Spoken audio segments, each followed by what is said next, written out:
Hey, this is Rupaul's Drag Race UK, episode 3, Posh on a Penny. I know I'm a week late. I'm a full week late. Like, literally the next episode, which is Snatch Game is on, which is amazing. So I'm going to watch that. I haven't watched it yet.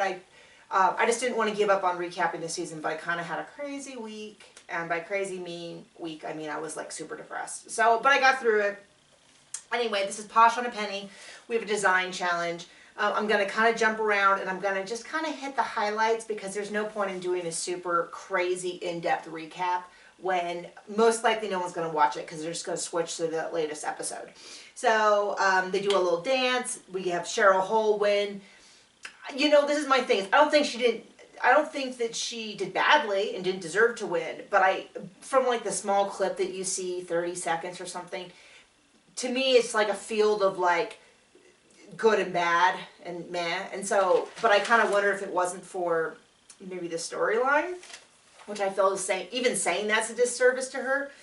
But part of my, part of what I'm not getting, and I haven't looked at any of the reviews. The only one I saw was the U.S. drag queens that did like basically a commercial for drag race where they were all at World of Wonder and they were like pretending to answer the phone and pack orders and talked about, and they had Katya and Trixie and all that, and they were talking about, oh, this looks so interesting, and wow, oh, you can watch it on the app. So I don't know whether they're not getting enough viewers in the app or whether they just figured we'll force people to watch it. But anyway, so that's the only thing I've seen. So I don't know how other people are reacting, but to me, I don't get the animosity that the queens on the show seem to have to Cheryl Hole. Does she seem like the most likable person? I mean, I didn't see anything wrong with her. So I don't really get why they seem to all pick on her. But then again, we don't see everything. Maybe she's, I don't know, farting in the room. Maybe she's,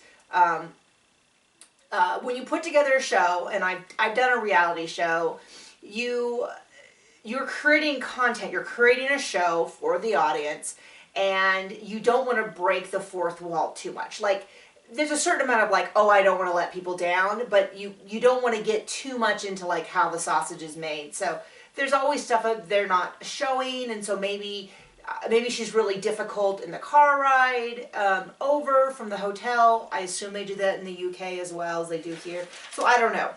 So they have a boot sale, which looks like a garage sale if you don't have a garage. So boot being car. And this is very much Project Runway Unconventional Challenge. So it's good. And I kind of get, I'm not crazy, wasn't crazy about Davina's makeup because to me, like, I get that drag is more than just female illusion, but I don't always, I don't know. I'll put it this way. It's different than what I expect, and I don't know how I feel about it yet. So I'm not going to say it's bad because it's not, doesn't look feminine, but I'm not sure how I feel because this is really about entertainment. So like, let's give it some time. I feel like this is a filler episode, and I don't mean that in a bad sense, but there's a reason why it's Drag Race and it's a series or season. In the UK they call it a series, we call it a season, but there's a reason why it's 10 or 8 or however many episodes as opposed to just one, which is and they've talked about this. I think it was Trixie, or no, it was Alaska who was talking about it, who was saying that you always, no matter how much you relax, you always know it's being filmed. And so there's always this level of tension that your attention's kind of divided. Like, you're doing this, but you're always aware they're there. And people say, oh, you forget about the camera. You do, but it never goes away. It's like, I don't know, like maybe having a kid in the house or a dog. Like, even when you get used to them being there, you're aware they're there and they affect you somehow. They affect how you behave.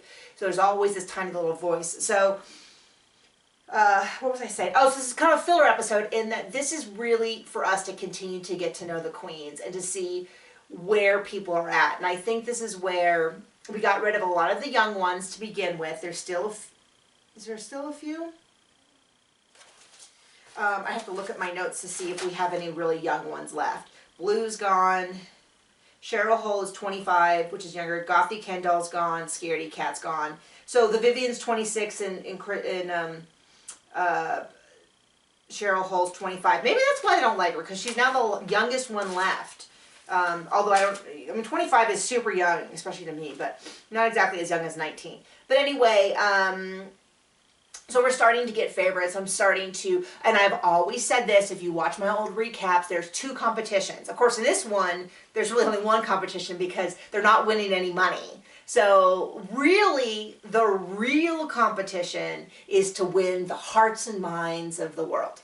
Okay, and what I mean by that is Katya's a great example. If you go back and you watch Katya's interviews, which they never saw on the show, I don't know if even Rupaul saw them because they're usually conducted by some of the kind of background producers.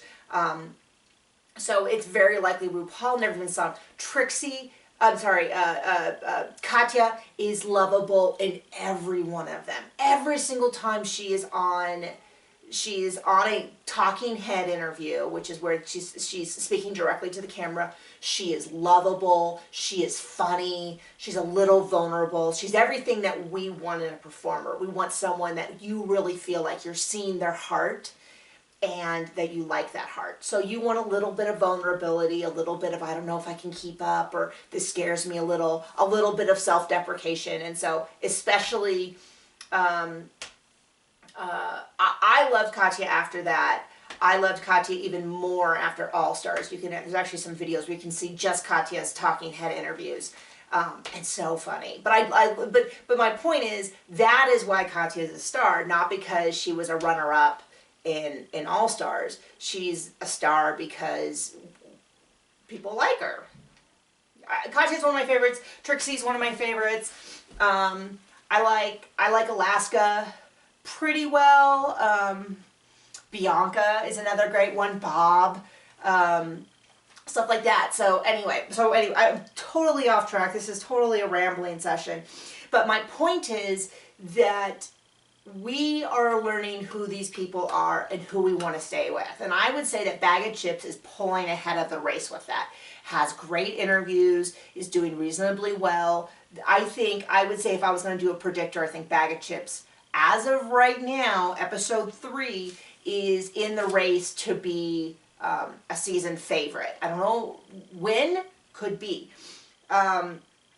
I think Vivian's biggest problem is I don't think it's the time to start taking, you're leading the pack. Now's the time to kind of like stay out of the drama. And, who was it who was saying, oh, it was, if you watch the original Project Runway season 1, the winner, whose name I am just not remembering, was saying, I didn't play my competitors, I played the production.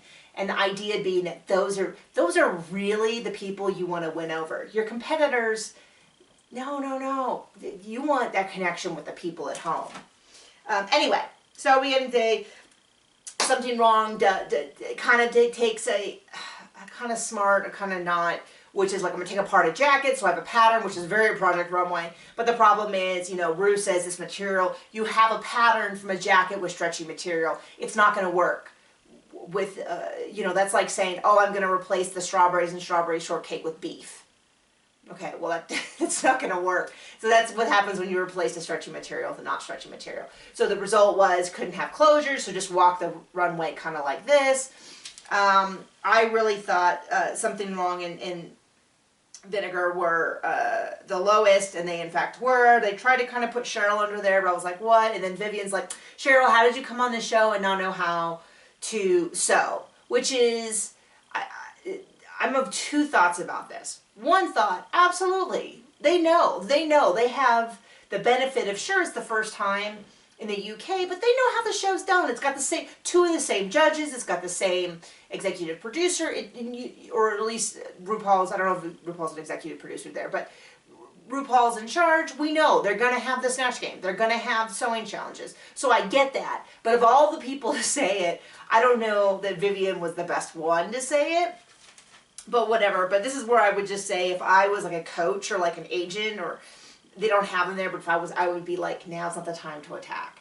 Like, if you're going to do it like Bianca did, which was like, hey, I'm no great sewer, but, or something, so to kind of take the edge off. If you watch Bianca, she always kind of, like, yeah, she'd snap, but there wasn't general malice behind it most times, unless someone came for her first. But I might be, Bianca might not be the best example. I don't know. I like Bianca. Anyway, we have Davina, Vivian, and Crystal at the top. Davina gets the second one. It's very avant-garde. It's very Project Runway. It was very, like I said, I'm not sure how I feel about the makeup. I kind of agree that if they're going to do the white lashes, do like huge white lashes. Like take it, really push it, but you know, I'm no expert. So I kind of want to sit with it and see how I feel. So there we go. I don't have a problem with the winner. I don't know, this episode in particular didn't really do anything for me in terms of changing opinions, beside the fact that, I don't know, I'm not that crazy about Vivian. Sorry. I don't dislike Vivian. Definitely deserves to be the top, but not winning me over. But I've said before, I am very much about... Sorry, there's like people in my backyard, so I'm trying to figure out what's going on out there.